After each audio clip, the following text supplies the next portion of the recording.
Welcome to your friendly marketer. Today we're breaking down the difference between content marketing and traditional marketing. Fast. Traditional marketing is what most of us grew up with. Ads on TV, radio, newspapers, billboards. It pushes a message out to as many people as possible.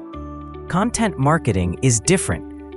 It focuses on creating valuable content like blog posts, videos, social media, or emails that attract your audience over time. Traditional marketing interrupts. Content marketing educates, entertains, or solves a problem. Instead of saying buy now, it says here's something useful. Both can work, but content marketing is often more affordable, trackable, and better for building trust in 2025. So now you know, traditional marketing pushes, content marketing pulls. Subscribe for more friendly, fast marketing breakdowns.